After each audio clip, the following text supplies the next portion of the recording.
Noswathar, and a very good evening. Welcome back to Match Day Live. It seems an eternity, doesn't it, since we were here last. 18 long days since that victory over Charlton Athletic. But back under the Wednesday night lights, Wrexham prepare for the visit of Bristol City this evening.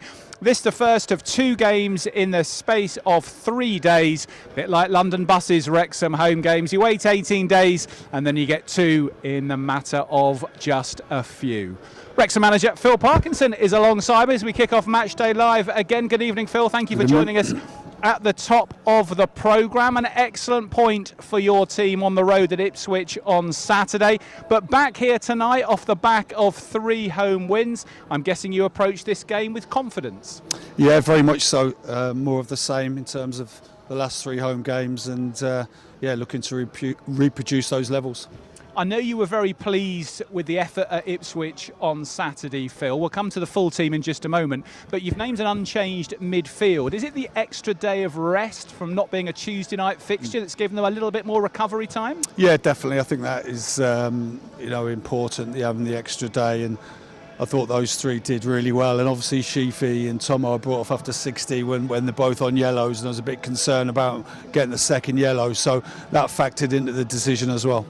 But a change up top tonight, in fact a double change. Return for Nathan Broadhead, in for Josh Windus, and Kiefer Moore back fit again from that calf injury, back in for Sam Smith. What's the thinking there?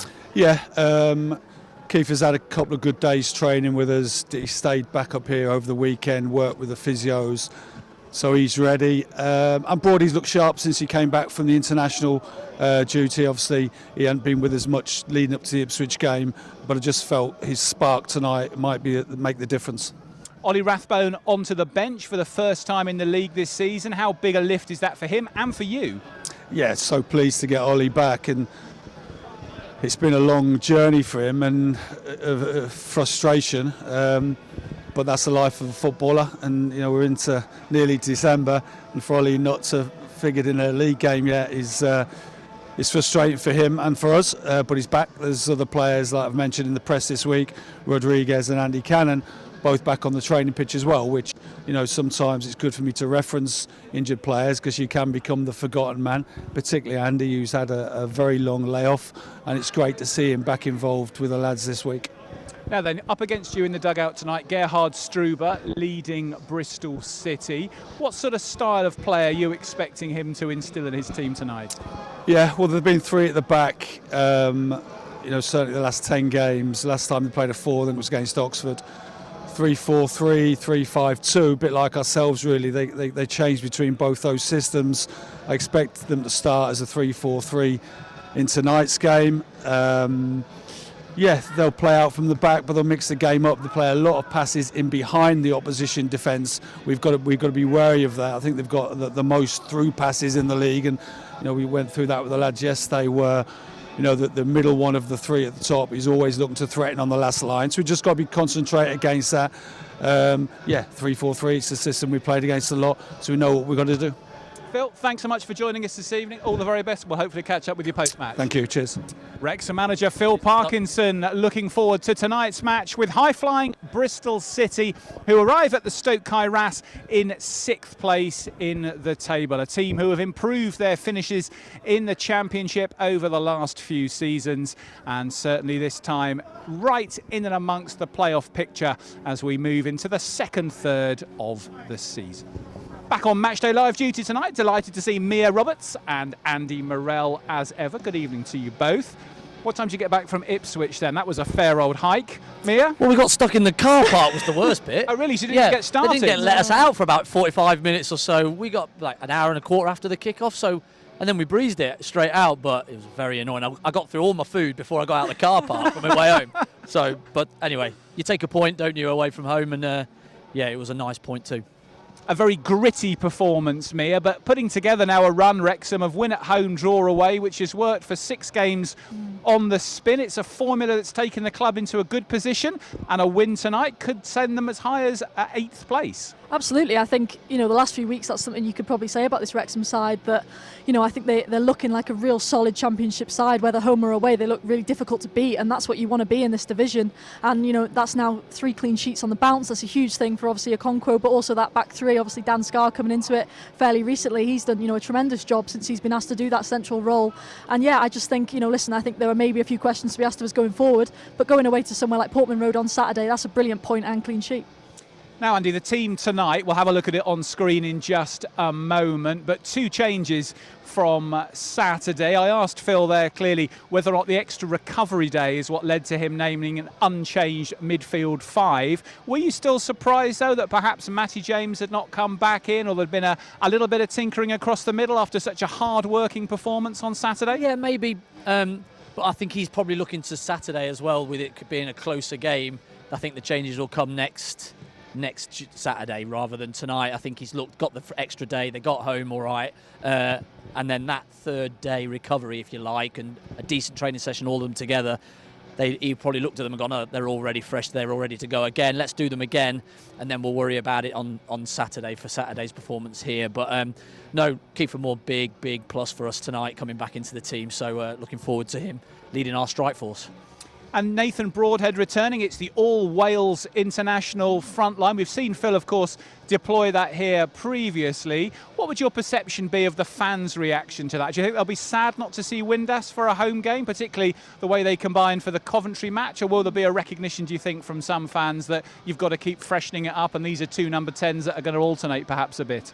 Yeah, I think there'll definitely be an understanding. I think, when you've got someone like Nathan Broadhead waiting in the wings, that at some point he needs to come into the starting 11 to really sort of make a name for himself. We've seen him do it for country, in terms of for Wales over the last few weeks in the last few international breaks. And now it's the question of, can he do it for Wrexham? Already got 2 goals. Hasn't had the worst of starts by any means, but it's just that sort of kicking on now and sort of hitting the levels we know he can hit, because he's got such a high ceiling in terms of his potential as a player. And I think a great opportunity for him tonight to do that alongside someone like Kiefer Moore. The one thing we haven't seen yet, Andy, is a front line of Moore, Windass and Broadhead. Do you think they can all play together?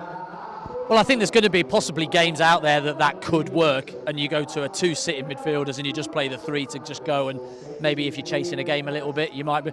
I'm sure Windass and Broadhead are looking at each other in training going, just play us together, because I'd love to play with him. The way they both play, move the ball quickly, little 1-2s and all that. I bet they're loving to get playing together, but the system at the moment is working with 1 big man and 1 off, and that's what he's sticking with. And he's sort of rotating Windass and Broadhead at the moment. But I'm sure there's going to be a game where we're going to get to see them both, and hopefully it'll really go and click. And Mia, Ollie Rathbone back into a championship squad for the first time this season. How much of a lift will that give the squad?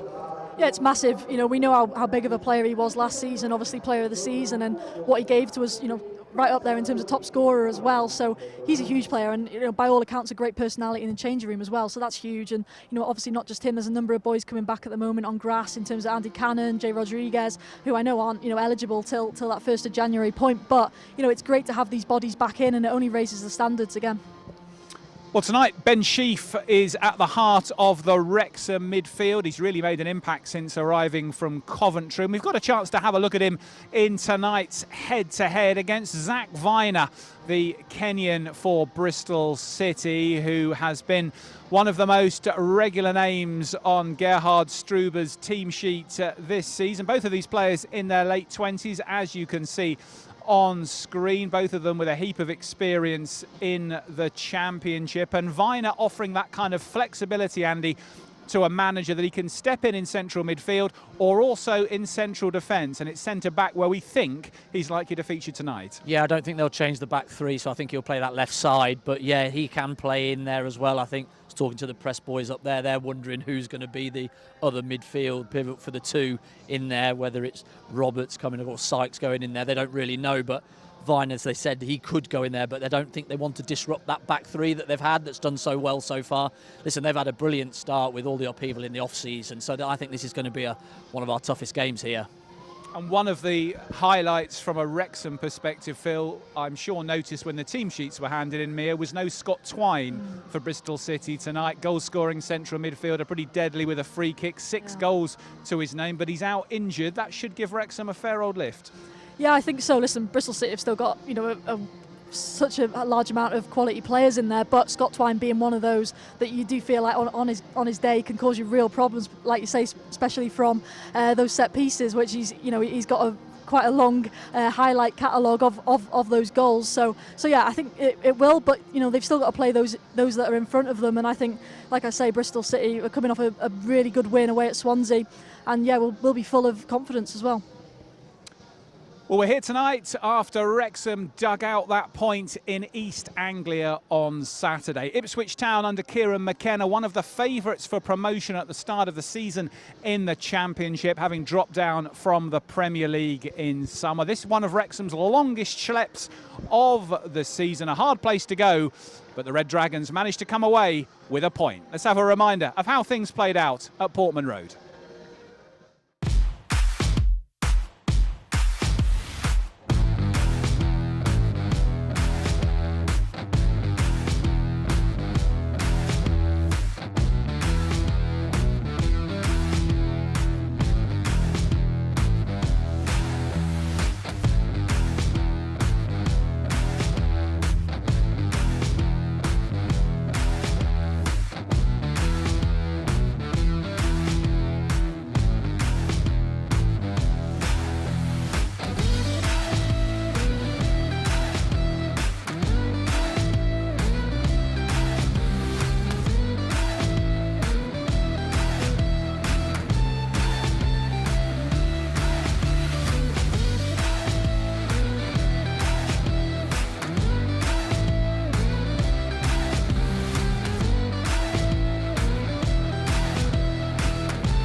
A hard-earned point then on the long trip to Portman Road on Saturday. Wrexham working hard for their second 0-0 in the past 3 games, but making it just 1 defeat in the last 11 in the league, and continuing the unbeaten run to 6 matches and that happy pattern of 3 home wins and 3 away draws. Mia, you're getting used to going to these big stadia now. Another big crowd of approaching 30,000 on Saturday. What was the atmosphere like at Ipswich in comparison to some of the other trips you've made so far this season? Yeah, it was good. Probably one of the better ones, I think, actually. I think there's been a few where we spoke about it on comms, how maybe the opposition have maybe written off Wrexham immediately and sort of think that's going to be a game that they're going to roll over us. And again, on Saturday that wasn't the case, but I thought Ipswich, it was a good atmosphere. Fans there very good and very accommodating as well. Really, really, really good stadium. Food's getting better. Better and better. Everywhere you go. Saturday, we keep getting better. Always a highlight on the travels. Andy, these kind of performances going to a place like Ipswich and not only securing a point but a shutout as well, it's showing how the team is progressing in terms of its maturity and its ability to understand some of the rhythms and the way in which Championship teams operate. If we were to compare that to the early weeks of the season, when so many goals were being conceded, thinking back to games like West Brom and Sheffield Wednesday, it appears now there is a really good understanding of how to organise. Yeah, I think they've worked really tirelessly on it after that first sort of batch of 5 or 6 games. I think we let 9-10 goals in that first batch, and then we sort of only conceded 10 in the last 11. So we've sort of sorted it out. We've sort of fell on these 3 with Scar in the middle and Hyam on the left and Max on the right. listen, we weren't fantastic going forward, and you've done well to get 2 minutes of highlights there in the Ipswich game, and most of it was Ipswich up their end. But you have to find a way. We had 7 of the lads that played in the Blackpool game at the end of last season playing in that game, so it was more of our League One team. We've brought 13 in, and only 4 have started that game, and so you've got to take into account what we were travelling there with and how Phil Parkinson has looked at it and gone, well, they were Premier League last year. They've got really good players. They've got a front 6-8 players that could change any game at any time. We're going to go there. We're going to be really hard to beat. And if we nick one, great, but I'd take a point now. And that's exactly the game plan that we went with. Everybody played to that game plan, and it worked a treat. And we did exactly what we went to achieve, if you like. So a lot of credit's got to be given, not just to Phil, but to the players that went out there, because they worked tirelessly to get that point. And it's a brilliant point away. And then you come home, and then you hopefully take 3 of your home games. Mia, our opportunities to see Libby Kakachi in red continue to be a little bit sporadic. He's picked up another injury, a leg injury, so no sign of him either on Saturday or tonight. But talk to us a little bit about James McLean, because it's a long time since we've seen him start a championship fixture. How did you think he fared? Yeah, he really impressed me, and I think, the biggest part of what he did on Saturday really well was the basics, and that's something you absolutely just expect from someone like him coming in. Obviously we know how fit he is still, at his age, and what he can do for the squad, but I thought that wasn't an easy task necessarily up against someone like Egeli for Ipswich, a young, really bright winger who wants to take on his man, wants to get at him, and that's maybe somewhere where you could have criticised James McLean coming in thinking, I'm not sure if he's quite up to that, but he absolutely was and more. I thought he was brilliant, and yeah, he really led the way, for most part of that game. I thought, to be fair, in that first half, Thomason did really well in terms of getting over to that left-hand side to help out James McLean, but yeah, again, I think it comes back to, talking about it being maybe that League One side. I think that shot that showed itself in terms of those relationships, that sort of shone through for me on Saturday. And those combinations, Andy, of the player playing either on the right or the left of the midfield 3 and the accompanying wing-backs, really important, isn't it? Because we've seen George Dobson this season connect very well with Kabori and Cleworth, and that little triangle down the right side. We're now starting to see something similar on the left, Thomason, Hyam and McLean on Saturday. Yeah, and it is just forging those relationships from being a new team pretty much in the summer. We have got relationships that played on Saturday that have played last season, and so they understand each other's games a little bit more. What I felt was really good on the weekend was that Thomason was going out and helping McLean. He knew that he had a tough job on his hand. He knew that the player against him was very, very good. Can I go over and can I help him out a little bit? And can we double up at times? Can we help him with the wing back that's coming past? And so that was all a game plan. That was all planned. That's on the training ground, that you do all that work in relationships of how you get across and work it out. And they did it to every man to a T. I felt sorry for Sam Smith. He didn't have a great deal of ball. He was just chasing lost causes pretty much most of the time. But he still worked and did his job for the team, which is so important. He'd have liked to have more touches. He'd like to be involved. But sometimes you just got to do your job for the team, and he did it. Well, tonight, Phil Parkinson will be up against Gerhard Struber in the opposition dugout. I mentioned how he thought Struber might set his team up when I caught up with Phil at the top of the programme. And let's have a little look at the Austrian now in a little bit more detail, because we're starting to see a bit of a trend at this level of the EFL, with foreign coaches coming in for opportunities. One of a number, Struber, who have been given chances by clubs in the Championship. He was previously at Barnsley, as you can see there, steered them away from the foot of the table with a very positive style of front foot football a few years ago. Then spent time in America with the New York Red Bulls, back to his native Austria at Salzburg, and time in Germany as well with FC Köln or Cologne. And overall, a solid win percentage. Anything above 50 is good going. Some way behind Phil Parkinson's at Wrexham, but still a very solid statistic. Mia, this is really becoming a trend, isn't it? Clubs at this level going and hunting for managers who are perhaps not household names in the English game, and are now coming in together with these young managers, getting opportunities. The demographic is changing quite significantly, isn't it? Yeah, and I think it makes it really interesting. You see sort of all these different philosophies, if you like, across the league, and that can only benefit going below that as well, and that feeds through. So it's really exciting. I think you can see from Struber's CV, he's been pretty much quite around the globe. And so, I think it's an interesting matchup. I don't recall, seeing too many Austrians on the sidelines here at the racecourse. So I don't know if that's a first, but no, really exciting. I think, you're seeing that now across the league. Like I say, I think, Swansea just appointed the young Portuguese one, Matos, formerly a coach at Liverpool. So, it's interesting to see that these clubs are willing to take the risk and take the gamble. It's just, whether it's going to be worth it. It tells you how popular the league is, I think. Yes. Because managers that aren't desirable. quite get those Premier League jobs or the top Bundesliga jobs, they're looking around and seeing how popular this championship is and how hard it is.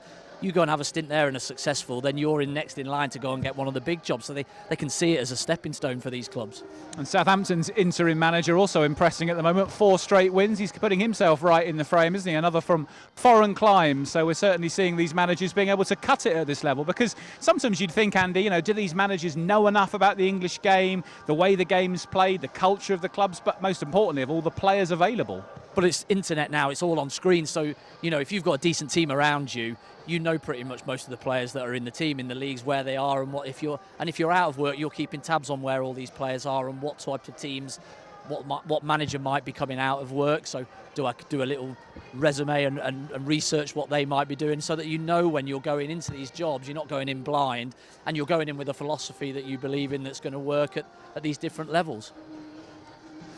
Well, a player who knows Bristol City very well is Wrexham midfielder Matty James. He spent 3 years at Ashton Gate and had good success at the club before being released in the summer before last season, and eventually securing what was initially a trial, then a temporary arrangement, then a permanent deal at the Stoke Kairas. James has become a key figure in the Wrexham squad and continues to impress as he goes past 50 games in the red jersey. And we had the chance this week to catch up with him at the pre-match press conference. Matty, good to see you on the back of a long trip, but it was worth it to get a clean sheet and a point. Yeah, I think the way that we kind of defended, to go to a tough place, where they've been over the last couple of years, some of the players that they've got. So it was a hard fought point. We defended really well, and I think, like I say, we can build on it now into 2 games this week. And in terms of that point at the weekend, you're actually only 3 points off the top 6 now, despite being down in 14th. Does it feel like this is a massive opportunity this season? Yeah, I think the Championship League is always, crazy. I think that you can always be touching distance and sitting, 16th, 17th before, and you can be just as close to relegation, the relegation zone. But I think for us, it's, I mentioned it there, then it's our next game. It's our next opportunity to get 3 points on the board. It's our next home game, and hopefully, we'll go out there and put a performance in. 2 home games to come this week. I mean, you've been here when there's been some big nights and big results and big performances as well. Coventry, Charlton, there's been a few more recently. I mean, does it feel more like that again now after it was maybe a trickier start? Yeah, I think everybody was desperate for that kind of first home win at the start, and I think we probably deserved more out of a couple of the games. But I think now, hopefully, we can make this place, kind of a really difficult place for teams to come. It's going to be a difficult game again tomorrow night, but hopefully, we can come away with the 3 points. It's hard to judge what people might have thought of Wrexham in terms of their prospects this season, people from the outside, but do you think now that they've seen what you're capable of, maybe it's not that they weren't taking you seriously, but they definitely are taking you seriously given what you've done? I think with Wrexham being the way it is, and the kind of the talk of a lot of different places in the country, and I think that every time we kind of turn up to play a team away, or a team come here to play at home, there's always a lot of talk about what Wrexham are doing and things like that. But for us as a team, as a group, we're just focusing on the next Championship game, and I think that's the main thing for us. Hopefully, we can keep building on the performances that we've been putting in, and make it about us, and not worry too much about the opposition. We respect them, as we always do, but make sure that when they do come to the racecourse, that they're in for a difficult night. Well, on the next home game, a team very well. They've had a really strong start to the season as well. Yeah, I mean, Bristol City's been part of my life for kind of 3 years. I loved it. I really enjoyed my time there. The fans, the staff, the players, everybody there. I enjoyed. It was living in a different part of the world, a place that I'd never really kind of been to before, and I did really enjoy my time. And it was a bit of a shame the way it kind of ended. But like I said, it's the opponents tomorrow night. I look forward to seeing some of the boys, and hopefully we come out with 3 points. Wrexham midfielder Matty James talking to us in the press conference this week, continuing to be a key player in the heart of the Wrexham midfield. He's also profiled Andy in the programme tonight in depth in an interview, and he's saying at the age of 34 he feels as fresh as ever and perhaps a bit better than he did in his mid-20s. How long do you think he could keep playing for at this level? Oh, well, he got written off pretty much at the start of last season after he got released by Bristol, which was a surprise, really. But you can see what he brings to the team is a lot of calmness, a lot of experience, and it's no luck that the ball lands to him. It is reading and that experience of reading where the ball, anticipating where the ball's going to land, and his touch is just so good. You never lose that. It's just that you think that his legs might go, but he doesn't. He just keeps going, and I felt the same. I felt better when I was older than I did when I was younger. One, because I didn't get as nervous, so that nervous energy I didn't have.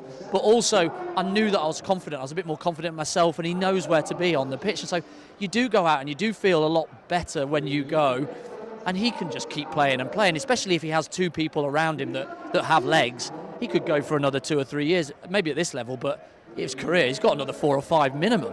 But just to hold on that point, because you played right up to your 40th birthday, was it? Or pretty close? Yeah, over 40, really.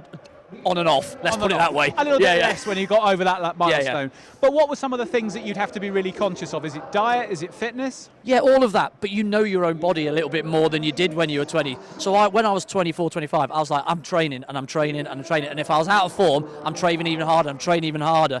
And Dennis Smith was like, oh, you need a rest. I'm like, no, I just need to be in, I need to be training. But whereas I look back and I go, no, I did just needed to just take a chill. But I took the rest as being dropped, and I'm out the team. Whereas when I'm a bit older, you could say, well, if you leave me out of one, that's fine, but I'm playing the next one, I'll have a rest and I'll take that opportunity, if you like. So it's just knowing and understanding your body a bit more and knowing the game as well. Mia, he's had a roller coaster career. Manchester United as a trainee, released by Sir Alex Ferguson in 2012, goes to Leicester. In the season that Leicester win the Premier League, he's in the squad, but he doesn't kick a ball through injury. Now he's having this late Indian summer at Wrexham. It's almost an example, perhaps, of the highs and lows of a footballing career that spans 15, 20 years. Yeah, it is, and I went to a talk not long back with someone who was saying, the average football career is less than 10 years. You get very little on average, and it shows that you've got to make the most of what you can whilst you're fit and healthy and playing. But I think for Matty James, it's certainly the case that now, like he says, he's really enjoying his football and feels great, and that's brilliant. Not only for us, obviously as Wrexham fans, but for him as well. And as a person, I think it's great. We've seen a lot about how Stephen Fletcher's come out after retiring, saying how much he loved being at Wrexham, how it was one that, if not the sort of best club he was at during his career, which is a huge statement which you don't make if you don't mean it. And I feel like Matty James is probably on that same sort of vibe. But he's been brilliant. I think speaking about earlier, can Broadhead, Windass and Kiefer Moore play in that same team? Well, maybe James and Sheaf are the two that could do that if that is to be the case. But I say it again, I think he's been brilliant, not just when he started games, but when he's come off the bench. He did it again on Saturday. I thought Ben Sheaf was maybe tiring a little bit, and as well as the other two, but he brought in again that energy and just that calmness and composure that in these championship games you need so much. Well, let's have a recap, if you're just joining us on Match Day Live, of the Wrexham team named by Phil Parkinson for this evening, because two changes from the side who battles to that goalless draw at Ipswich on Saturday. They're both up front. Kiefer Moore and Nathan Broadhead reunited in attack. Broadhead preferred to Josh Windass, who drops to the bench. Matty James is there as well, a return also for Ollie Rathbone, but Moore is back from that calf problem. That means Sam Smith's short stay as a starter in the league team ends quickly. He is on the bench with fellow striker Ryan Hardy. But James on the bench there, Mia, and we've often seen him come on for Sheaf for the last half an hour, where he can really empty the tank at a time when the game starts to get broken up a little bit. Yeah, and Ben Sheaf, we keep saying it, pretty sure he's still just building on that fitness, yet to play a full 94 Wrexham, so you need someone like Matty James to be able to be ready and come on and do that job. And like I say prior, he's done it so well, and you just know you're sort of passing the baton on to someone that you can put fully trust in, as well as not just defensively, but I think going forward, we've seen it towards the end of last season and this season a few times where he's able to put that box in the middle and create goal scoring opportunities. Well, tonight, Wrexham's match with Bristol City is part of a full programme of Championship midweek football this week. Many of these matches were played last night, but there are a handful this evening. Let's have a look through the matches being played today and catch up with last night's results. Because with the international breaks dotting about the Championship campaign, we do have these busy midweek programmes, and it gives us the chance to just reflect a bit on who is playing who. Well, last night Coventry City had an excellent 4-2 win at Middlesbrough to consolidate their position out in front. A 10-point lead now for Frank Lampard's side. Just the one defeat, that came here, of course, in 17 games, so another big win for them yesterday night. We also saw victories yesterday evening for a number of the other sides who have impressed in recent weeks. Stoke City among them with their victory over Charlton Athletic by 3-0. Mark Robbins continuing to do a great job there at Stoke. Ipswich picking up points on the road at Hull, and Derby County, who had been struggling, picking up a crucial 2-1 win at Swansea. And Southampton, who we touched on earlier, making it 4 straight wins now. They are absolutely flying, having made that managerial change. Tonda Eckert going in there on a temporary basis after Will Still's dismissal. He's certainly making a good case, is Eckert, for the permanent role. So Blackburn, who are visiting Racecourse on Saturday, they go up against QPR tonight. Millwall facing Sheffield Wednesday, trying to get themselves back into a positive points position, the Owls. Sheffield United at home to Portsmouth. West Brom face Birmingham in a second City derby. That one an 8 o'clock kickoff, and we know, of course, it's Wrexham against Bristol City right here. Your old club Coventry, Andy, show no sign of letting up. 10 points clear. Yeah, well, a little blip here, you know, and they've just got back on the horse and gone again, haven't they? Because they're just scoring goals and goals and goals, and I think their goal difference is more than twice anybody else's in the division. You know, they just chuck bodies forward at every chance. With teams are playing out, they are just pressing in numbers, and he's just got them playing. They took on where they finished pretty much last season. You know, when he went in, Frank, they were really struggling a little bit, and they've just kicked on at the back end of last season, obviously missed out in the playoffs, and then now they've just continued that. Only added a couple, I'd say, to the squad, but they are frightening at times, yeah. Are they up already, Mia? Whoa, No, not. I've gone early, I know. 10 points clear. Come on. No, I think there was I read a stat the other day that said at this point in the season, for a team to have this many points and be this far ahead in the last 10 years, I think it's only one that hasn't ended up going on to get promoted, and I think that was QPR, who ended up actually about 20th place. So that's a bit of an anomaly. But no, they're in great form. I think it's quite the stat to say the only team to ruin that is us in Wrexham. So I think, you know, that will be a night that will hopefully live long in the memory, because that was quite the special one. But no, they're a top side, and I think they've shown that again, obviously on the weekend and last night, especially on Saturday, from coming back from behind as well. The fact that Wrexham can go as high as 8th tonight, Mia, but if Bristol City win, Wrexham remain 15th, just shows you what a competitive league this is. And Phil was saying in his press conference this week that apart from Coventry at the top and Sheffield Wednesday at the bottom, really anyone can beat anyone. It is so tight at the moment. Yeah, but it's brilliant, isn't it? I think that's what, you know, everyone wants the league to be about. You know, that feeling that, you know, whether you've spent this or spent that, or, you know, whatever player you've got in your team, you feel like you can compete at that highest level. And equally, there's that jeopardy of you can also go back down again. So no, it's really exciting. But yeah, I think from a Wrexham point of view, I think you hear a lot about in the build-up to games, and particularly for tonight, people saying this Bristol City side, given good odds to be in those playoff spots. Well, we're only 4 points off them, so that puts us in a pretty decent position as well. Well, you've seen Southampton, you know, struggling along under Will Still, get rid, and 4 games into, they've gone from relegation fodder to on the verges of the playoffs. It's this division, it's crazy, but absolutely loving it, because you're in it one week and then you're looking behind you the next week. And the one thing that we've not done is gone back to back yet with wins, because that just changes everything. You know, 6 points in a week can catapult you straight up the league, and it looks so much different. So if we could win 2 home games on the bounce like we've done the last 3, could change the whole perplexity of what you're looking at Christmas, and whether you do go again in January maybe. And Bristol City, of course, going so well, but beaten 5-1 just a couple of weeks ago at Stoke. So you just never know what's around the corner. You never know what's around the corner. Let's have a reminder then of the standings as we go into tonight's game, and we see what the potential is for Wrexham to climb that Sky Bet Championship table, starting tonight in 15th position, but knowing a win could catapult them, as we've been saying, right up into the top half.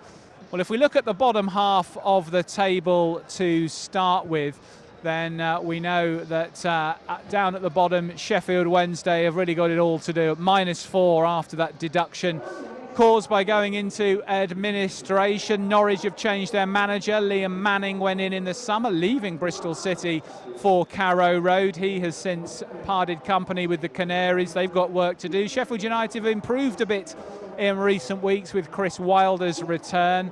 Oxford were many people's tips to struggle, and they continue to back that up, hovering just above those relegation places. And then Portsmouth and Blackburn come next. Rovers, of course, coming here on Saturday, have had a recent improvement under Val Ismail, including an away win at arch rivals Preston North End last weekend. And Wrexham sitting there in 15th position, 5 wins, 7 draws and the 4 defeats. But if we have a look at the top half, and we remember that Wrexham are on 22 points with that game in hand on most teams in the top half, we will see that there's the opportunity tonight to leapfrog a number of those teams in mid-table and potentially to climb as high as 8th in the rankings. Bristol City, though, will know that a win for them could take them up to 4th.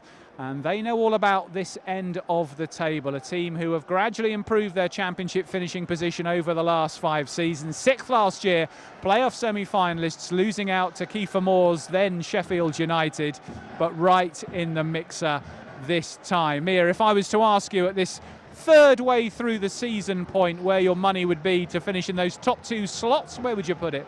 Oh, I think I'd be losing money, to be honest, but no, top 2. Yeah, I think Coventry are leading the way, really, aren't they? But that second place, I mean, it's just all up for grabs at the moment. It seems like, listen, I think Middlesbrough have got a really strong side, but, you know, obviously changing managers never easy. What that can do to a changing room and that mentality, and, you know, again, that sort of football philosophy, are you changing it massively? Is it similar, you know, your sort of style of play for week in, week out? So, you know, who knows? Wrexham. Yeah, I can see Ipswich and Southampton really pushing. You think the Saints can come from where they were? I do. Quite some I do. I think they've just got on that roll, you know, and they've got some really good players. They've got Premier League players still at the football club. But Stoke, and I wouldn't put out, you know, Mark Robbins has got so much experience as a manager, and he's turned that place around because they've been languishing for a few seasons now in the Championship and just hanging in there. And last year he turned it around when he went in, and this year they've really, really pushed the boat. And I think he's got an opportunity there to really push Coventry and try and take that second spot. We always taught Mia that Christmas is a key time in the season. It will be again with the intensity of matches that are played in a short period. But I would say actually beyond Christmas, January is arguably more important because players who've not been named in the EFL squad, so from a Wrexham perspective, the likes of Cannon and Rodriguez become available for that month. Yeah. And that, of course, is the month when clubs can go back out to market, potentially strengthen and set themselves up for February forward into the run-in. So I think that could be a really crucial period ahead, both on and off the pitch. Yeah, I think so. I think that's maybe the month over sort of Phil Parkinson's tenure where Wrexham seemed to maybe hit a little dent in their form. It certainly was, I think, back to League Two and maybe a little bit last year as well. Just we seem to maybe do well at Christmas and then just hit that little bit of a dent, but then pick ourselves up for that real run-in. So I think this year will be interesting. You know, I think let's get through that Christmas period first. Got some big games in there obviously coming up. Looking at the likes of obviously Swansea away, obviously Sheffield United, Blackburn again. So you know some really tasty fixtures in there that really do whet the appetite. Andy, in previous seasons we've often talked about squad depth at that time in the season, the heaviest parts of the winter when the pitches get a bit boggy, injuries start. I don't think these days, look at that. Well, that was my exact question. I was going to say, does that really apply in the Championship? Because the fitness levels of the players, the squad sizes and the quality of the surfaces, highly unlikely we're going to get matches off in the winter because undersoil is such a common thing. Is that going to be a different dynamic that we haven't seen in previous years?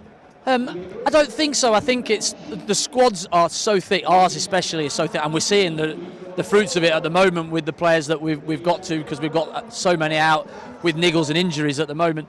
But I still think it's just the amount of games that you play in such a short space of time. But we've had it already 3 times in the season where you have bursts of 4, 5, 6 games, then you have your 2-week break, and then you go again. I put it in my programme notes. So is it a hindrance or is it helping? Because we've got into a really good momentum, and then you have a 2-week break and you come back without your first choice right back and your centre forward. And so is that a hindrance? It is more for us, I see, at this last window. But I think because those bouts of games have come in, I think the Christmas period will just be another one where everybody is needed. You're going to have to get everybody through it. All the games are going to be on, like you said, majority. And so let's look forward to it. Let's embrace it and let's take it. And then where you are in January, you can decide whether you do go and maybe go for it like we did last season, or whether we just sit and go, right, well, we're quite happy with the squad we've got, and do we push for those playoffs if we can? Yeah, that will be interesting, won't it? I think the latter is unlikely. Yeah, I know. I don't know why I said that. Season, so, I was trying to be steady state, but all depends on squad performance, of course.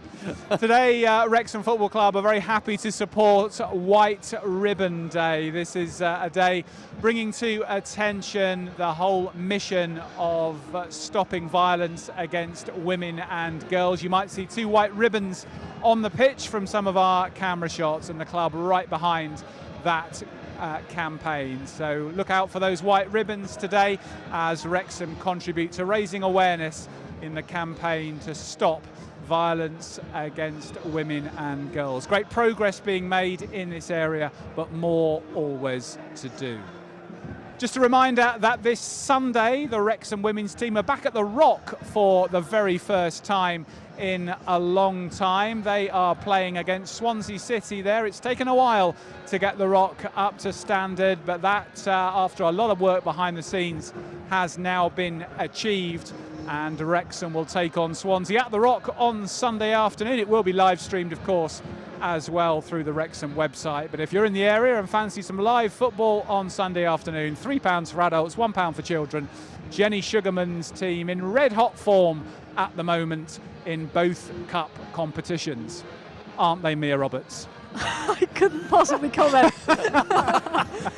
Look at the draw that day it was. I tell you what, you should see the XG. I know they scored 9, sorry, but I think we could have scored 10, to be honest with you. But no, certainly the better team that day, I think. Brilliant to see, obviously, a number of the girls and to see up close and personal, even though I didn't get that close to them. You said you were bad at them. You said they were just unlucky.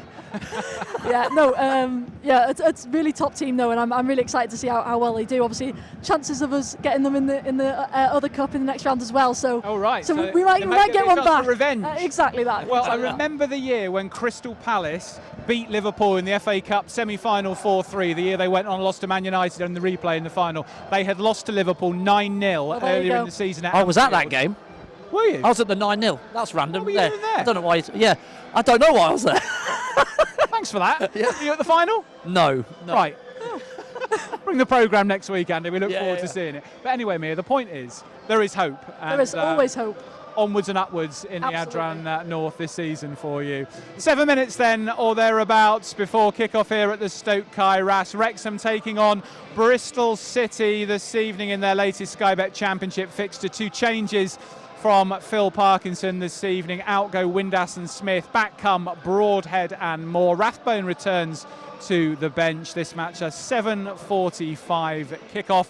And if you haven't yet sorted your iFollow pass for either audio or video coverage, head to wrexhamafc.co.uk/live for all the options. Andy, we had a bit of rain in the air earlier, but the conditions now are pretty much perfect. A bit of a sheen on the pitch from the rain, looks a perfect surface. Are you expecting Bristol City to be on the front foot? Because that tends to be Struber's way. Yeah, absolutely. I think they won't change. I think they've gone to places this season and had really good wins, and so I don't think that changes. I think they come and they try and take the game to us. It might suit us a little bit if we're able to then get the ball down and play, but we'll be a lot more attacking, I feel, today than we were when we went to Ipswich. I think the game plan will be a little bit different. With Kiefer, we've got a platform that we could probably play off. And in Broadhead, we could hopefully, let's see the Wales Broadhead today and him bring his A game and really get on those balls in those pockets and cause these a lot of problems. Because if we get him playing, then I think we've got a chance of winning. No Iza Kabori tonight, Mia. He picked up that injury for Burkina Faso in their match against Ethiopia. He's back at Manchester City, recuperating and hopefully recovering. We hope to see him back here soon. But how important are Ryan Longman and James McLean tonight in terms of using the width of the pitch and stretching this Bristol City side? Yeah, super important. They're always such a vital position in this system, and I think that's one area which maybe was a little bit disappointing in terms of going forward on Saturday. I think Ryan Longman had a couple of literally half chances in terms of getting balls into the box and just didn't quite execute them well enough. And that's somewhere where you look at and you go, right, if we do get those chances, particularly away from home, because we're going to get less obviously away from home, you've got to take those moments because they could be pivotal in terms of, I mean, look at Saturday, 0 shots on target, very little for us to hurt Ipswich with. So we've got to make more of those. But I think, again, him and James McLean did so well defensively, and that's not necessarily always been the forefront of their game. So they deserve huge plaudits in terms of that. So they'll be tested again tonight. Though, some really good Bristol City players in there. Look at Mehmeti coming off the back of 3 assists against Swansea. Someone like Reece, the striker, 5 goals this season. So they need to be right at it again. Andy, Mia, thank you very much. We'll let you go and join Mark Griffiths in the commentary box. We'll see you at half-time, where we'll also have the chance to be joined by James Jennings, former Wrexham left-back, now working for the Professional Footballers Association. Be a great chance to catch up with a player who represented this club over 100 times between 2017 and...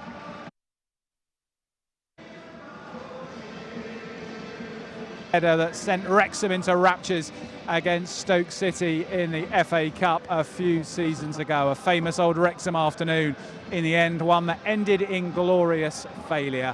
But James Jennings will be with us at half-time. We hope you come back to us then to rejoin us on Match Day Live, where hopefully we can bring positive news of a strong first half showing from Wrexham, aiming for their 4th straight victory here in the league against high-flying Bristol City. Gerhard Struber's men coming to North Wales. They have been here lots of times, but not for a long time. A chance for Wrexham to test themselves again against one of the Championship's strongest teams. We'll be back here at half-time with all the analysis, stats and reaction from the first half. Then again at full-time with all the post-match analysis and interviews from the Wrexham camp. Thanks very much for joining us in Match Day Live as we build up to kick-off. We look forward to seeing you back here at half-time. Bye for now.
Mae pedwerydd swyddog wedi dynoddi bydd yna lle absymol 1 munud ychwanegol. The court officials indicated there will be a minimum of 1 minute. Added time, that's 1 minute.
Half time then at the Stoke Kairas. It is Wrexham 1, Bristol City 0. Nathan Broadhead with his 5th of the season, proving the difference between the sides at the interval. A beautifully taken goal from the Welsh international on the 16th minute mark as he took a layoff from George Thomason and from the edge of the box curled the ball beautifully beyond Radek Vitek's despairing left hand. About 10 minutes later, George Dobson almost doubled the Wrexham lead when he burst into the penalty area. He had one-on-one opportunity with Vitek, but he couldn't finish, just wide of the post for the midfielder. It was Wrexham very much in the ascendancy in the first half of the first half. We hadn't seen much from Bristol City in the opening exchanges, but in the 39th minute they had claims for an equaliser, turned away by referee Ruben Ricardo. He had judged a foul on Arthur Okonkwo. Mehmeti, the midfielder from Albania, fired in a shot. Okonkwo could only parry it. Emil Rees then followed up, the Dane challenging Okonkwo. The ball ran loose and it was lashed home by Ross McCrory, but Ricardo adjudging a foul on the Wrexham goalkeeper by Emil Risa, and the goal didn't stand, much to the disappointment and protestations of the Bristol City players. But the referee was treated to a chorus of boos as he went down the half-time tunnel. The Bristol City fans clearly not happy that what they see as a perceived injustice that their side are not currently level. Mia Roberts and Andy Morell have been on commentary in the first half. We've got to start with a disallowed goal. Andy, what was your take on it? Well, I thought if he's got two hands on it, it's obviously a free kick, but whether he has or not, I can't quite make out from the replays. But he's sort of come in with his studs up as well, so you could say that it's slightly dangerous as well. He'll be disappointed because he thinks he's gone for a fair ball and stuff, but I think maybe free kick is probably the right decision. Mia? Yeah, I think if it's this end, I'm saying it's harsh, but no, I think it's great striker play, because that's exactly what you want your striker to do. Following in and getting in there like Risa's done. But I think it is obviously dangerous if Arthur has got two hands on it, like Andy says, then it's a clear foul.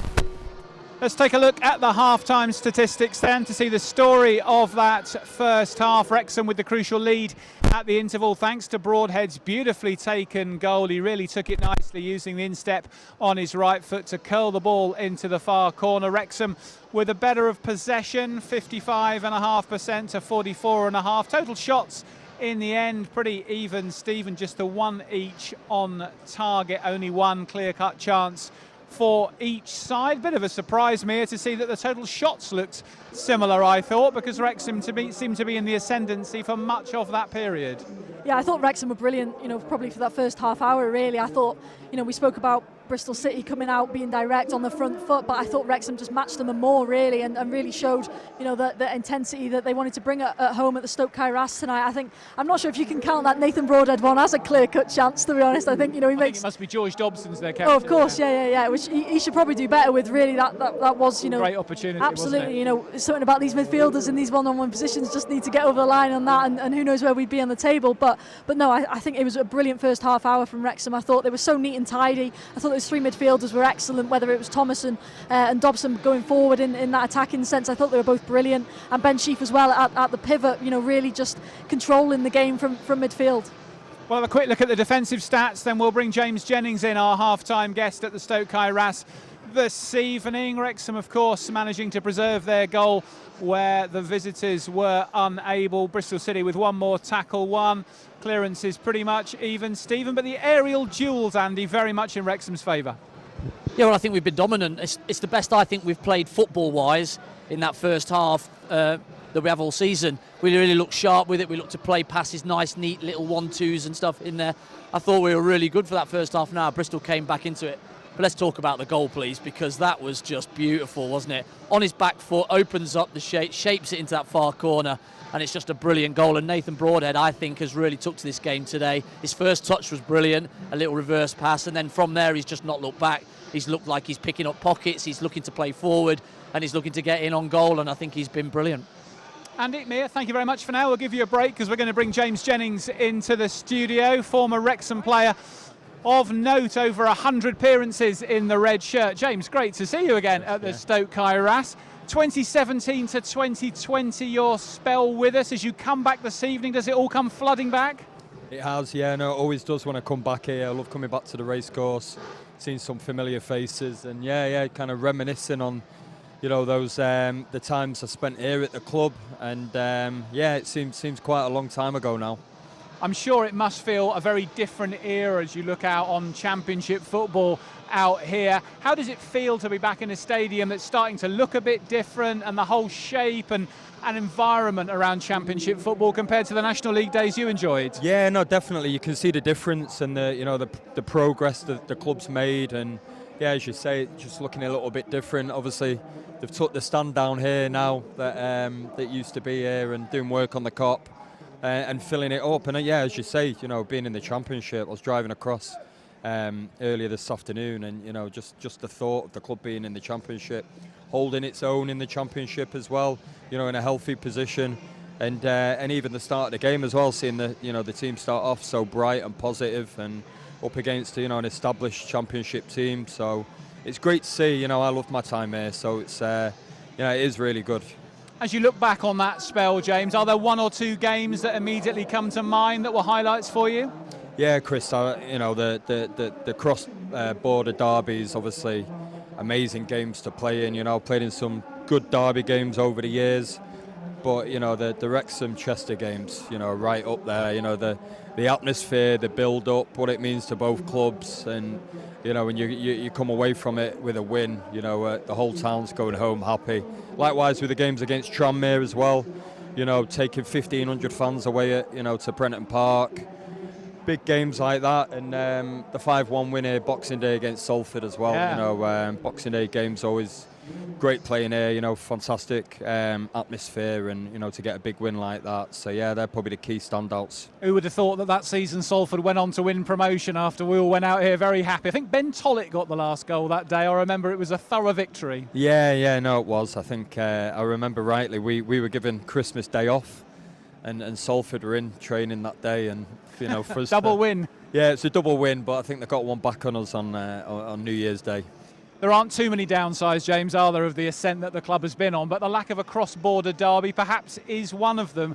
Just give the watchers who've perhaps not seen a Wrexham-Chester game in the flesh or watched one online a taste of what it used to feel like. Yeah, well, I think first of all it was classed as a bubble match, so you know, like the team and the fans would get escorted from, you know, if it was at Chester, they'd get escorted all the way to the ground, protected by the police. I remember it all.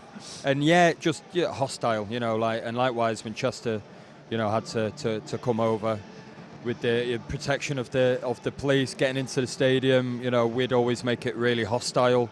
The fans would. And yeah, it's the biggest game of the season for the fans. You know, it's bragging rights, isn't it? Like any derby, and you know, you could feel the tension. I remember, you know, Joey Jones, God rest his soul, telling me that he played in some big derbies. You know, the Huddersfield one, the Chelsea one, a few more, but this being the biggest one against Chester, and how much it meant to him and you know the people within the club and around the club associated with him. So yeah, it's right up there.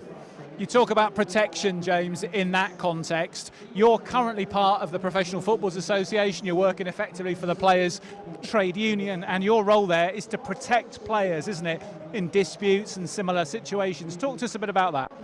Yeah, that's right. Yeah, so there's 12 people in our department, all former players.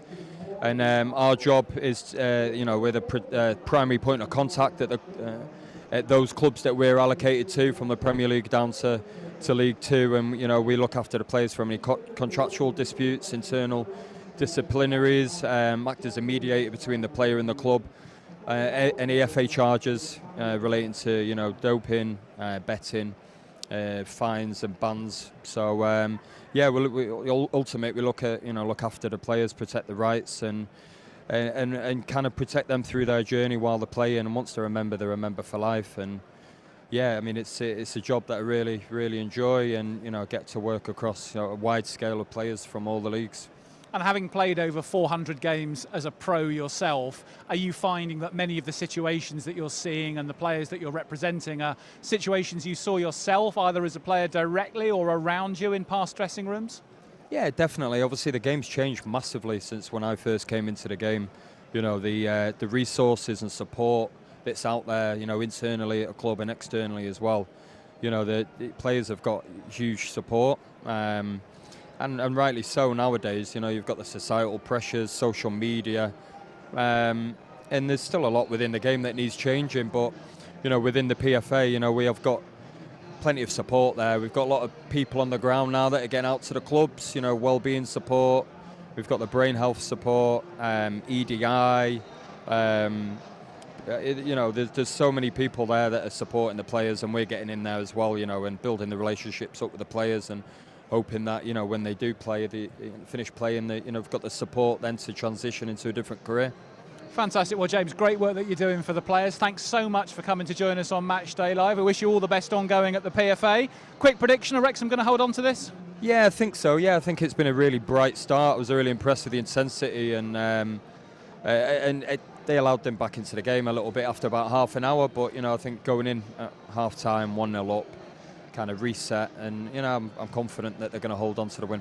Here's hoping. James, thank you Thanks, very much Chris. for joining us. James Jennings, former Wrexham player over 100 times, a Wrexham starter in his time at the club between 2017 and 2020, giving his reflections and memories in particular of the cross-border derbies against Chester in which he played. Well, I can see that behind us the Wrexham team have come out to join the Bristol City players already on the field of play. Wrexham winning this one by 1-0 at half-time. Come back and join us again at full-time to see if Phil Parkinson's side manage to see this out. We're back here, same link then, with all the interviews and reactions. See you then.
Substitution for Bristol, leaving the field, number 17, Mark Sykes. He's been replaced by number 30, Sinclair Armstrong.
Substitution for Wrexham, leaving the field, number 18, Ben Sheep. He's been replaced by number 37, Matty James.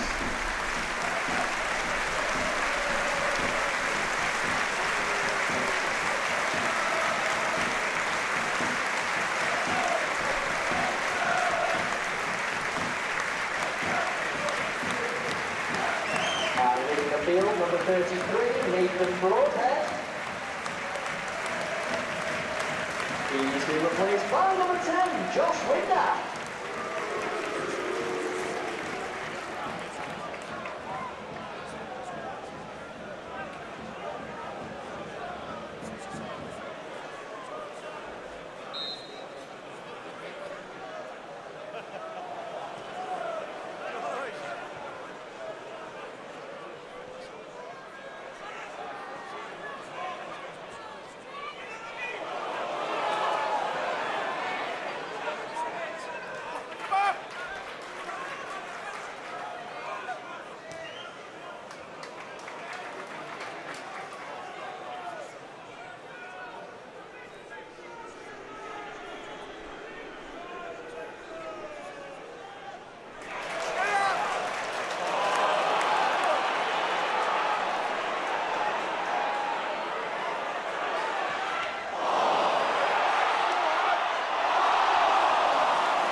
Substitution for Bristol City, leaving the field, number 24, Hayden Roberts. He's been replaced by number 12, Jason Knight.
He was replaced by number 21, Peter Borge.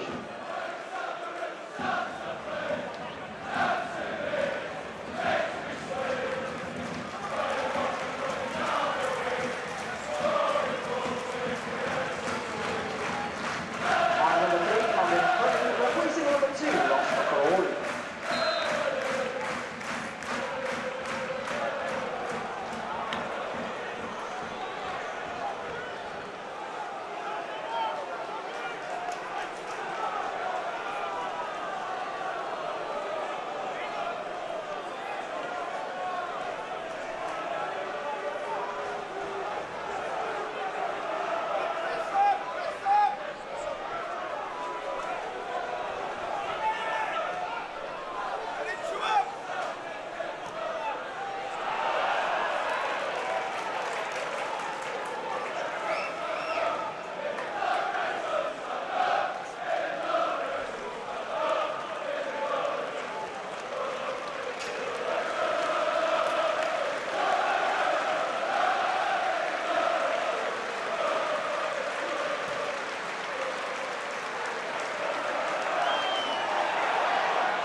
Substitute for Wrexham leaving the field, number 19, Peter Moore.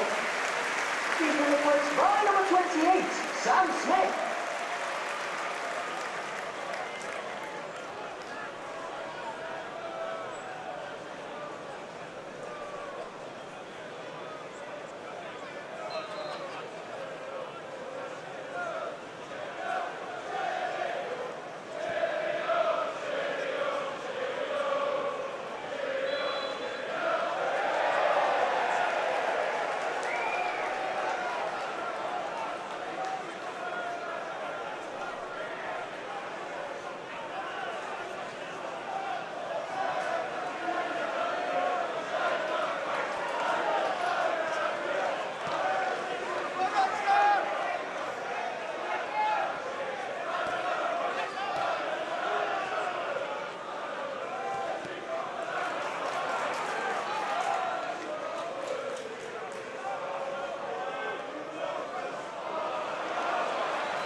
Ceremony, they're not even an payout, so now a minute. Now, right now, all the four officials indicated there will be a minimum of 5 minutes, and in time, that's 5 minutes.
score at the Racecourse Ground, Wrexham 2, Bristol 0. Diolch I chi gyd am eich cefnogaeth arbennig heno. Thank you all for your fantastic support. Bydd y gêm nesaf o'r ystod Caerhart ar y 9 ar hugain o dachlaid yn erbyn Blackburn. Gyda'r gic gyntaf am 3 o'r gloch. For a man with the next home game here in ystod Caerhart is on November 29th when Blackburn rolls to the visitors for our championship match, which kicks off at 3 p.m. Maint y dod heddiw ar ystod Caerhart, 10,000 cant pedwar deg. Efo 1,000 chweched hwyr when ticket yma o Bristol. The official attendance in ystod Caerhart, 10,840. Our grateful thanks to the 1,268 away supporters. We hope you have a safe journey home.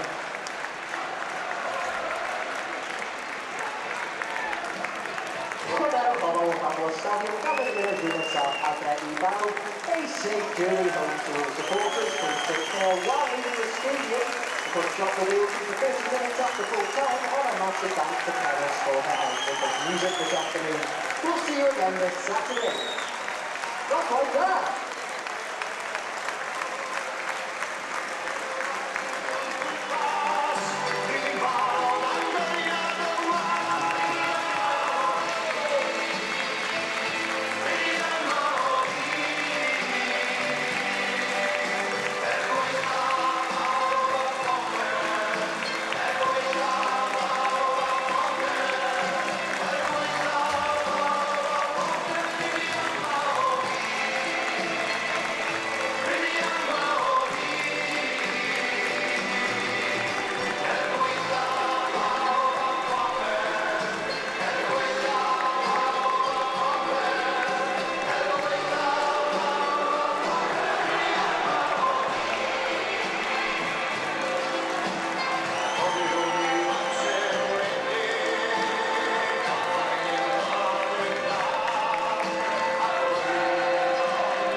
Full time at the Stoke Caerhart, and it has finished Wrexham 2, Bristol City 0. Wrexham make it 4 wins on the spin at home in the league. Their unbeaten record stretches to 7 matches, and in all probability they're going to be in the top half of the championship table tonight for the first time all season. It was a professional second half performance from the home side. They led, of course, at the interval thanks to Nathan Broadhead's beautifully taken goal in the 16th minute.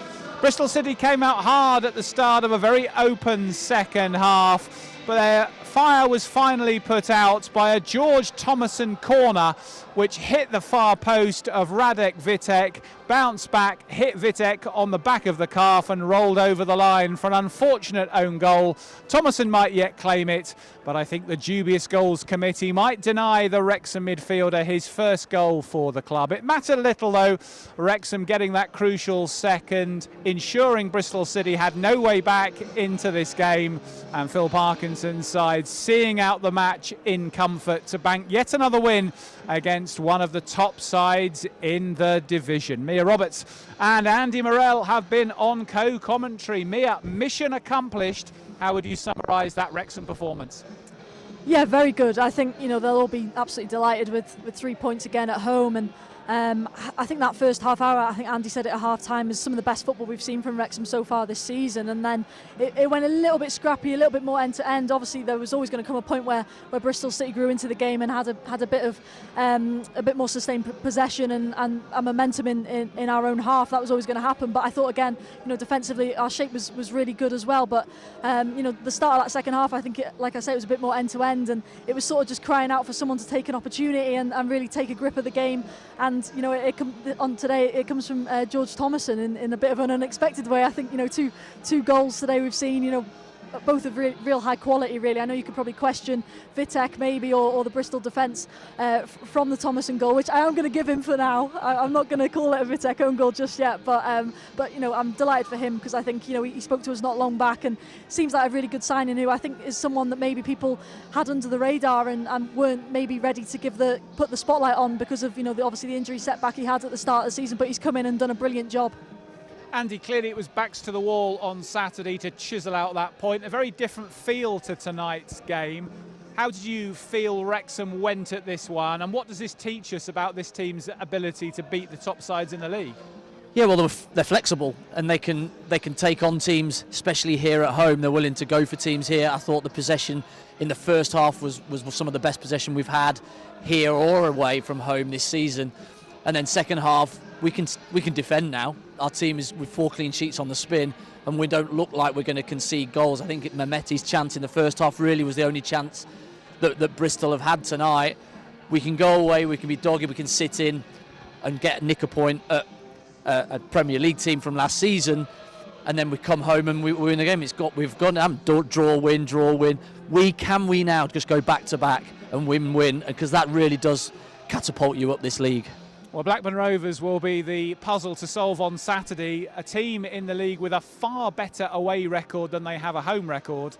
That will be the next team lying in waiting for Wrexham to see if they can, as Andy Morrell suggests, go back to back for the first time this season in the league. Let's have a look at the stats from this evening's match and look at how Wrexham got the job done, because this was a performance where they were on the front foot early in the game, got themselves into the lead and were able to manage the game from that point forward. The overall tale of the tape sees Bristol City actually edging the possession over the 90 minutes, having one more shot, but rarely in truth troubling Arthur Okonkwo. Ross McCrory with an opportunity in the 54th minute was probably the nearest they came. McCrory couldn't get his shot on target. He will no doubt still feel that he was wrongly denied a goal in the first half. We'll get Phil Parkinson's thoughts on that when he joins us shortly on Match Day Live there. But Mia, again, the evidence showing you don't have to have more of the ball to win a match.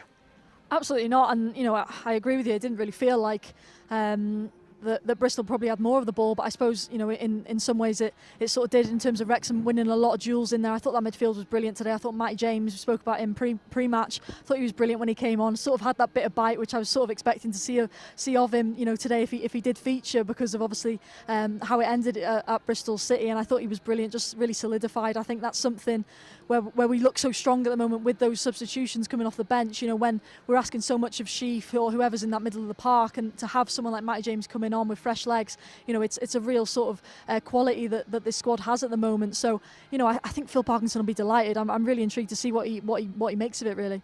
Yeah, well, I think the first half we were 55-45, weren't we? We were really good in possession. Then we have got the ability where you can have the ball. We're quite happy.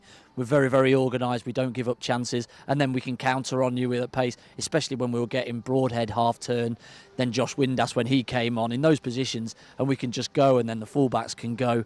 Hats off to James McLean, 90 minutes as well, coming from nowhere really and not playing many games to then go and hitting Saturday, Wednesday. It's incredible, the fitness that he's showing at his age to do that back to back. Particularly when he's had so few minutes. I can see Phil Parkinson is on his way to join us, so we will have a little look at those defensive stats, but we'll catch up with Phil first this evening, because he will be, I'm sure, delighted to have banked another win, 4th on the spin at the Stoke Kairas against Bristol City tonight, one of the high flyers in the league, one of the consistently strongest teams in this league, who are another one who have returned from the Stoke Kairas with nothing. Phil, many congratulations, 4 home wins on the spin, unbeaten in 7, up into the top half of the table. Easy work, this championship, Lark. Yeah, good feeling tonight, really good, because like you've just been saying, Bristol are a very good side, really good playoffs last year, fancied by a lot to maybe go one better this year, so yeah, got to be pleased. It seemed to be a game, Phil, where right from the start your side were on the front foot, wanting to impose themselves. Straight away the structure of the game utterly different from the way that a point was earned on Saturday. Yeah, I think we spoke to the lads about the work on Saturday and the discipline and the physicality was good, but the quality on the ball wasn't where it needed to be. And like I said, that was being hypercritical because we give so much. But tonight we need to take the Ipswich discipline in, and with the quality and the composure and the kind of patterns of play which we showed in that first 35 minutes, because I thought we were good tonight, and Brody's got a great goal. We could have had a couple more. So yeah, it was an aggressive performance without the ball, but a real nice composure with it, and a good mixture in our play. Nathan Broadhead took that goal beautifully, Phil. Would you say that was one of his great strengths, picking up a pocket of space from that kind of range and really finishing well? Yeah, that's his game, and we've been working on that with the lads to understand the areas he can be dangerous. And I thought in that first 30 minutes he got a lot of good quality passes into him, and he was very good with the ball, and the goal kind of typified what he was all about tonight. Now, Bristol City will claim that their equaliser that never was should have been given. It was a foul given by referee Ruben Rodriguez on Arthur Okonkwo. How did you see that one? I haven't seen it back, but the lad's gone in dangerously and caught Arthur. All I know, he's caught him quite badly, so I can't comment till I see it back. But I thought it was a dangerous challenge, and we'll have to have a look at that before I can give you a true assessment. Second half, a spirited effort from Bristol City. They were probably always likely to come out offering a bit of threat, but the George Thomason goals seemed to take their wind out their sails, we thought. Is that something that he works on in training, putting those probing deep crosses in from corners, or is this just something that's come off tonight? No, well, come on, Chris, I thought you'd be watching. He's been close to scoring a few times in those similar situations.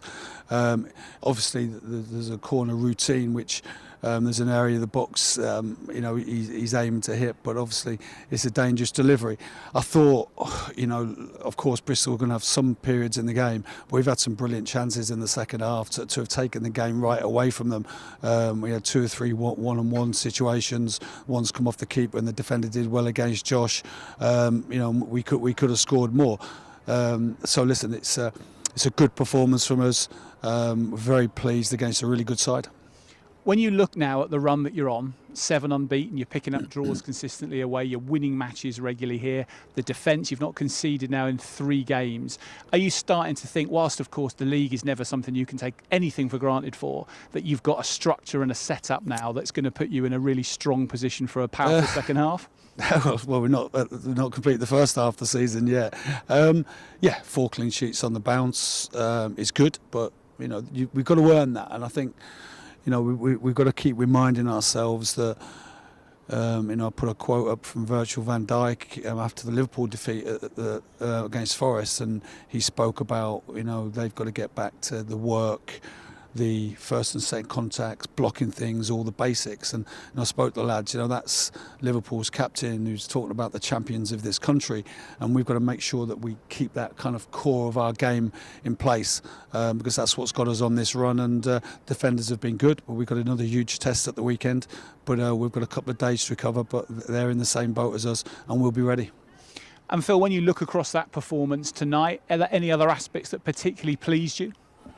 I just think the balance in our play was really good, and when we speak about the combination play of front players, Kiefer stretching the game on the diagonal or in behind, and earning the right for that gap to open up for Brody to get on the ball. And I just felt that there was a good structure with the ball tonight, and that's key. The game's two-sided, as we know. It's the structure without the ball, which generally was very good, but with the ball tonight, I thought we had really good control, particularly in that first period of the game. Just finally, a word on James McLean, coming back into the side, getting through 2 90-minute performances, and right at the end, still tracking back, getting those crucial blocks in. Yeah, listen, never any concerns about Jimmy going again tonight, because he's a supreme athlete. I thought he was good, really good, solid performance from Jimmy, and he's enjoying being back in the side. Phil, many congrats. We'll see you Saturday in 3 days' time. Phil Parkinson there, Wrexham manager, reflecting on his side's fourth straight home win in the league. 7 unbeaten for Parkinson's men, and they consolidate a top half position in the table after tonight's games. We will bring you that table later in the show. The game between West Bromwich Albion and Birmingham City kicking off a little bit later than the other fixtures tonight, so we'll wait for that one to get to full time and then show you exactly where it leaves Wrexham as we conclude this round of matches. We were halfway through looking at the statistics from the game tonight. Let's just have a look at those defensive ones before we reflect on some of Phil's comments with Mia and with Andy, because the defensive stats for Wrexham continue to be extremely strong.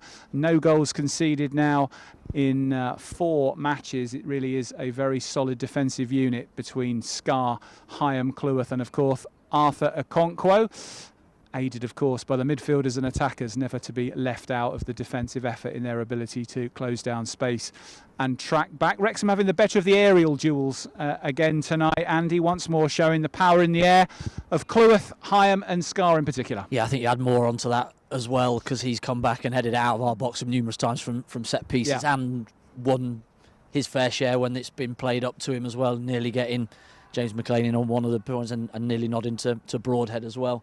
I just want to speak about Scar. I think he's been absolutely outstanding. And when you sat in pre-season and you're looking at the squad, and he must have been looking and seeing Connor Cody, Doyle, Hyam, all these boys coming in with Max ahead of him, Brunt ahead of him, he must have been thinking this is going to be a long season, because I'm staying here, I'm going to be in the squad, but I'm miles away from this first team. And he didn't play that much last year. No, absolutely. But then to have the mentality of, well, I'm still going to train right, it's so difficult. And I've been there to just train and go in every day and be the right professional, be good egg around the place and just keep at it. It takes some doing that, and then when he does get his opportunity, he's coming and absolutely taking it with both hands. And I think that's what's created here at the club. I agree that that's the culture that's created here, but he has taken it with both hands and ran with it, and he's not going out of the team very soon, is he, unless he gets injured. Yeah, he's certainly making that position his own at the moment. Dan Scar doing a great job in the central centre-back role in the Wrexham back three. Another clean sheet kept tonight by that back line. And I think we've got a chance to see one of the Wrexham players coming in to join us in the studio now. George Thomason, who may or may not have just scored his first goal for Wrexham. We're not entirely sure, George, but many congratulations on a superb corner, which may or may not have gone in off Radek Vitek. It may be yours. You'll have to argue about that one. But well done on the win. How does it feel? No, it feels really good. Obviously, you know, we set out to get the 3 points and play with positive energy and on the front foot, and I thought we really did that tonight. I thought in the first half in particular we were really good in possession. We mixed our game up, we were aggressive in our duels, and you know, we got our just rewards going 1-0 up. Second half I thought maybe we ride the storm a little bit. Bristol came out pretty well and we had to deal with difficult moments, even though we still threatened on the transition. But to get the second goal was really important, because it probably took a little bit of sting out the game, and then, you know, we showed really good resilience and character, and the subs brought more energy and life and really helped dig out another clean sheet and a win. You've played a few games now in the Championship, a few 90s, some long stints out there. What sort of difference did Bristol City give you tonight in terms of attacking threat to counter than perhaps Ipswich on Saturday or some of the other games you featured in? Obviously when you play at home, the onus is more on you to go and really get after the game, so there's probably times where, you know, we left ourselves a little bit open trying to chase and score goals, which is fine, but I thought we reacted really well to dangerous players. You know, every team in this division's got really strong attacking options, and that's probably why the division's so tight. So we knew they had threats, but we also know we have threats of our own. I thought we really showed that tonight. You were part of the central three in midfield at Ipswich on Saturday, a very different kind of requirement there to defend hard, cover a lot of space. You had to go again tonight 4 days later. Did you feel any of the Ipswich tiredness at all, or was there enough time to get yourself back to full fettle before you ran out? No, I think the extra day did us good playing on Wednesday night. But look, we know going away from home, especially against some real top teams, is going to be tough. You might have to be a little bit more sacrificial at times, and that's why when we have the opportunity to play at home, we've got to be that team that the away teams fear. You know, we've got to put them on the back foot, and I thought, you know, we play with real good energy and desire, and kind of blew them away with energy at times. And that's one thing I can say about this group of players is they'll dig in for one another. It's not just to do my job and that's it. You know, we'll really help one another out, and I think you can see that in the last few games, in particular with the amount of clean sheets we're picking up. It took a while to get that first home win in the league. You've now put 4 together back to back. Does that make a big difference when you're walking up the tunnel to start the next game in terms of the confidence that's going through you as you start the next fixture? Absolutely. I think we're definitely giving ourselves a better base and platform to build on. But coming out, as I alluded to there, to the home fans who make it a fortress, especially on these night games, and the onus is on us to bring that energy and lift them off their seats. But equally, they're our 12th man. They keep us going through the good and the bad times. So, you know, getting 4 wins at home on the spin is brilliant. You know, consistency and momentum is massive in this division. We want to keep doing that. So, no, it's brilliant, and we just want to keep looking forward onto the next game. And that is on Saturday against Blackburn Rovers. As a former Bolton player, is there a bit more in it for you, this one? I'm not too sure, mainly because we never kind of match one another in any league or cup competition. I know they were close neighbours, but you know, we'll treat any game like any other. You know, we want to be on the front foot, we want to be aggressive, and you know, we'll see where it takes us. And Blackburn have got a much better away record than a home one, so we're not going to be a pushover. Absolutely not. I don't think anyone in this league can take for granted. You know, top to bottom, the division's really, really tight. So you know, we'll do our due diligence. We'll stay humble, keep our feet on the ground, and ready to go again.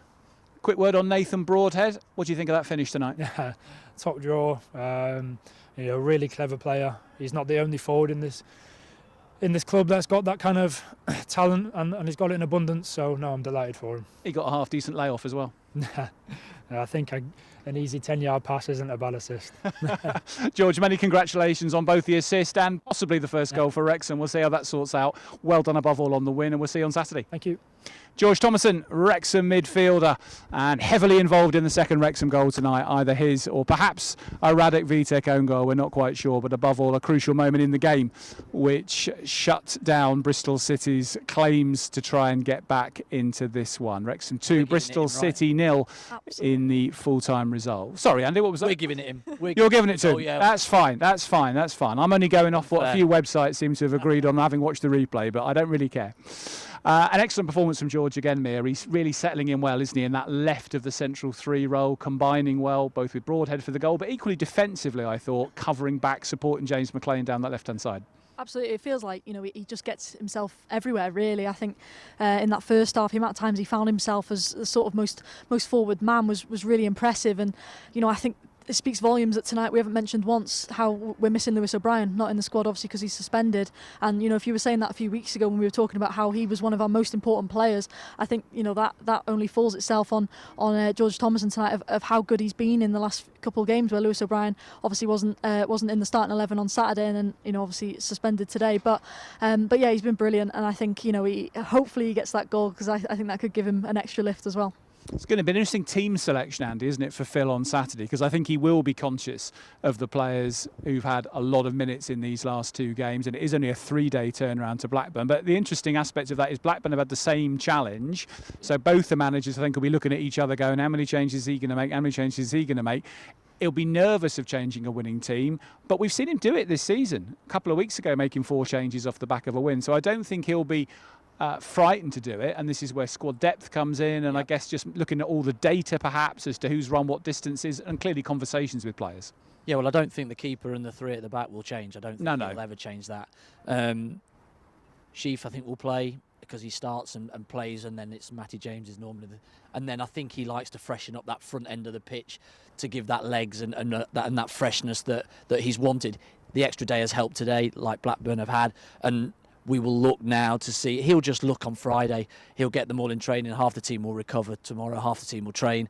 Then Friday he'll look at them all together and go, well, he looks a bit tired, whatever, and make decisions off the back of that. But all of them will be wanting to play on Saturday because they're in such a great vein of form, especially here.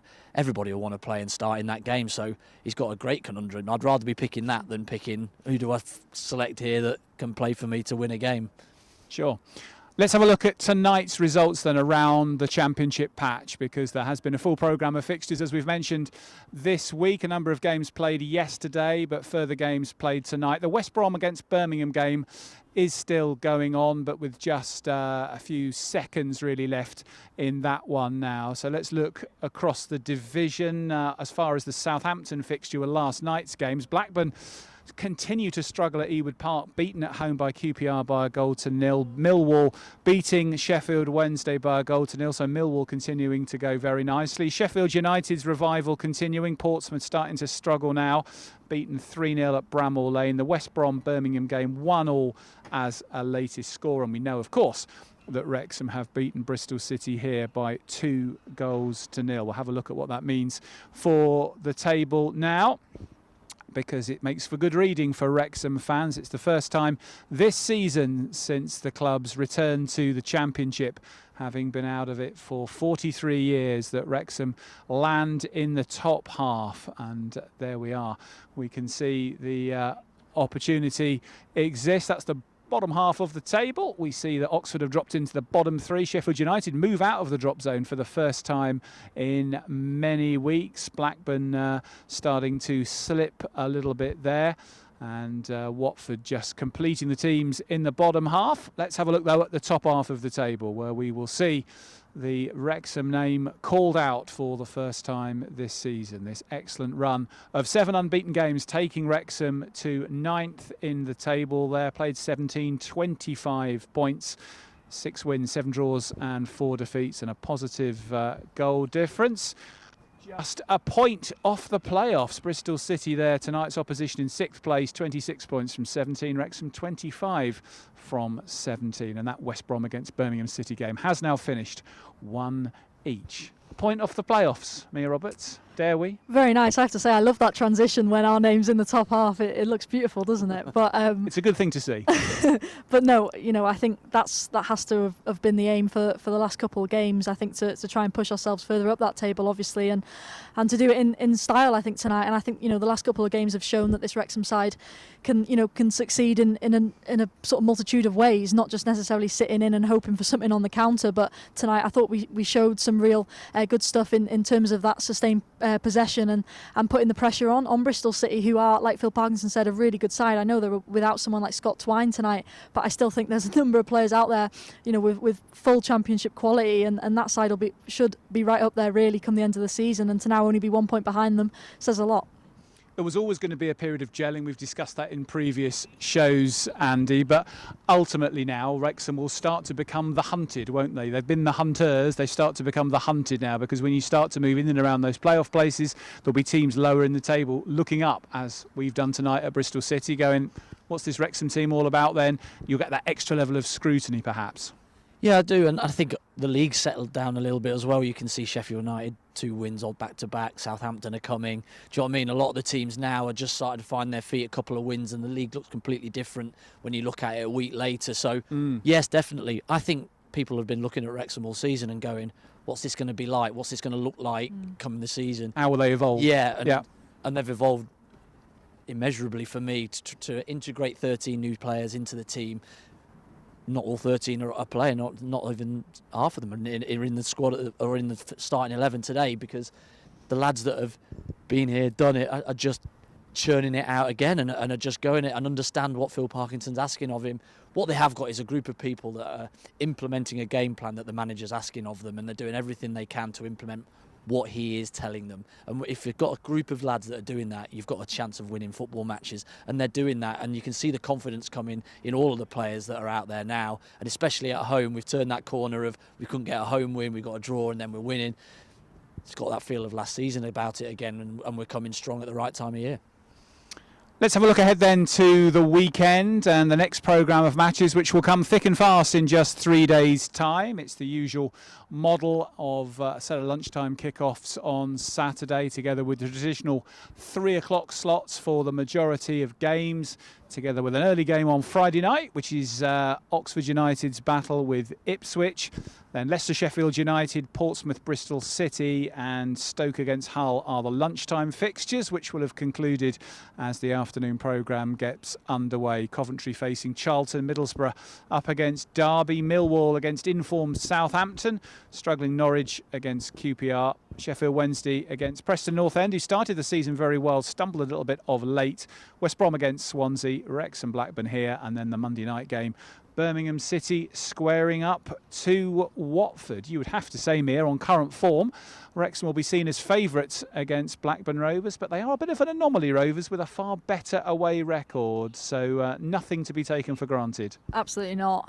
But, you know, again, another sort of massive club that, you know, won a Premier League. I mean, you know, the history behind that club is immense. So for them to be coming to the Kairos again, it's a bit of a pinch me sort of moment. But yeah, you sort of back Wrexham at the moment, don't you? Which, you know, maybe a few weeks ago what might have sounded a bit wild, but at the moment it's absolutely warranted. And those boys that are going out there week in, week out are backing that up. So yeah, another exciting game, I think. It's great to be looking up, isn't it? Absolutely. You know, and going, oh, if we win and those two lose, we're in the playoff spots and stuff.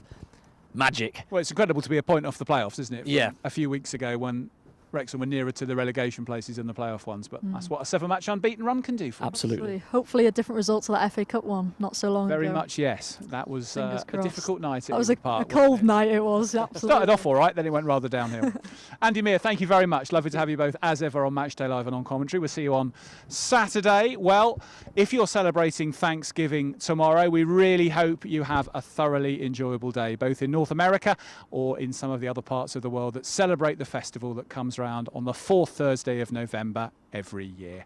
Tonight here at the Stoke Kairos, the thanks were all for the boy from Bangor, whose finish was quite a banger in the first half, and backed up by somebody with the second. It didn't really matter who, because Wrexham make it 4 wins on the spin, unbeaten in 7, flying high and on the edge of the playoffs. Thanks very much for joining us on Matchday Live. We'll see you on Saturday. Diolch yn wylio from all of us here at the Stoke Kairos. Good night.